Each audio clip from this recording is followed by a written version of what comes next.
Bismillahirrahmanirrahim. Assalamualaikum warahmatullahi wabarakatuh. Alhamdulillahilladzi amarana bil infaqi was sadaqah. Wassalatu wassalamu ala Rasulillah wa ala alihi wa sahbihi wa mawala. Ashhadu an la ilaha illallah wahdahu la syarikalah wa ashhadu anna Muhammadan abduhu wa rasuluhu la nabiyya ba'dah. Amma ba'du. Yang kami hormati para shaimin dan shaimat yang dirahmati Allah. Alhamdulillahi rabbil alamin. Kita kembali bersua pada bulan Ramadan yang penuh barakah ini. Sebagaimana kita ketahui bahwa bulan barakah ini pahala puasanya adalah tanpa batas. Sebagaimana dalam hadis riwayat Bukhari Muslim, setiap amal Ibnu Adam, anak Adam itu, semua pahalanya adalah untuknya, kecuali berpuasa. Puasa itu adalah khusus untukku, wa ana ajzibi, dan aku yang membalasnya. Berarti balasan pahala puasa itu adalah tanpa batas. Oleh karena itulah shaimin kita berlomba-lomba, fastabiqul khairat, memperbanyak amal-amal sunnah, memperbanyak sholat sunnah, memperbanyak khatam Quran atau membaca Al-Quran. Kemudian juga kita memperbanyak salawat dan zikir-zikir. Bahkan para ummahat, para ibu bersafari dari satu masjid ke masjid yang lain dalam rangka sholat tasbih. Alhamdulillah. Semua itu adalah dalam rangka pengabdian dan ibadah kita kepada Allah dalam kesalehan individual. Tapi shaimin dan shaimat yang tak kalah pentingnya juga adalah kesalehan sosial. Di dalam bulan Ramadan yang penuh barakah ini, marilah kita memperbanyak ziswaf, zakat, infak, sedekah, dan wakaf. Hadirin shaimin shaimat yang dirahmati Allah. Allah berfirman dalam surah Al-Baqarah, "Wa mimma razaqnahum yunfiqun." Dan hendaklah mereka membelanjakan, menginfakkan hartanya sebahagian dari harta yang telah kami anugerahkan kepadanya. Orang yang menafkahkan hartanya ini merupakan salah satu ciri-ciri muttaqin, yang diantaranya adalah beriman kepada hal yang gaib, kemudian mendirikan sholat, dan juga salah satu diantaranya adalah berinfak pada jalan Allah. Shaimin dan shaimat rahimakumullah. Kalau kita melihat kondisi saat ini pasca Covid, kita mengetahui kerabat kita, sahabat kita, tetangga kita banyak sekarang yang sudah lebih jatuh miskin. Kenapa? Karena adanya masa Covid itu pembatasan sosial, maka dia biasa berdagang kecil-kecilan, akhirnya dagangnya pun tidak boleh lagi berdagang karena pembatasan sosial, membuat beliau menjadi dagangnya tumpur. Begitu juga usaha-usaha, banyak yang bangkrut.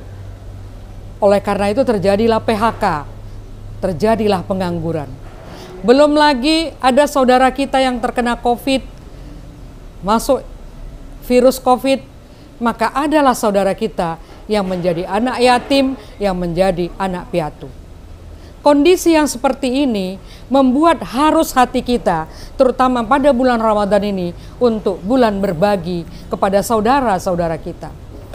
Kebetulan kami berada di sosial bencana.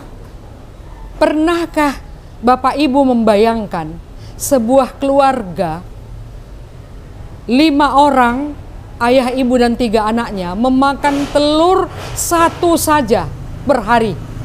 Telur itu didadar tipis untuk dibagi 5, petang sekali makan dan pagi sekali makan. Dengan nasi seadanya, dengan makan kecap.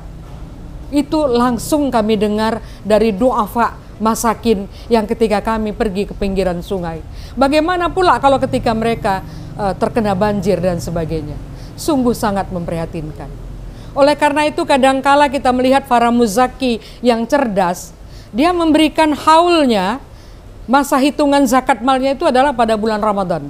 Karena juga ingin fastabiqul khairat, berlomba-lomba untuk mengejar kebaikan, berlomba-lomba untuk berbagi kepada orang lain. Jangan takut kita jatuh miskin apabila kita berlomba-lomba dalam memberikan sedekah dan infak kita kepada orang lain. Allahu fi aunil abdi makanal abdu fi auni akhihi. Hadis riwayat Muslim. Hamba yang menolong saudaranya, Allah akan menolong hamba yang selalu menolong saudaranya. Masya Allah, tabarakallah. Shaimin dan shaimat rahimakumullah. Saya ingin memberikan sebuah contoh di kelurahan kami, di lingkungan 4. Karena banyaknya anak yatim di kampung kami, khawatir kami mereka itu putus sekolah. Oleh karena itu kami bentuk takaful aitam. Ada 50 anak yatim kami tanggung sekolahnya sejak dari SD sampai kepada SMA. Masya Allah. Dan apabila masuk ajaran baru kami belikan bajunya dan kami belikan juga buku-bukunya. Dan pada Ramadan seperti ini kami memberikan sembako kepada mereka. Kalau seperti inilah kita ingin memberikan sedekah kreatif, sedekah produktif yang tidak hanya memberikan sembako, terbantu anak-anak kita yang putus sekolah. Ada satu contoh lagi yang ingin saya sampaikan. Kami mempunyai komunitas ruhama bainahum. Kebetulan di kelurahan kami, di lingkungan kami, ini lingkungan ya, lingkungan 4, itu ada 2 orang bidan, bukan bekerja di kesehatan, bibi Medan. Mereka itu bekerja naik sepeda ke kota, bekerja di majikan Cina. Tahukah Bapak Ibu bahwa 1 kali dalam 1 minggu atau 2 kali dalam 1 minggu dia harus memasak daging babi.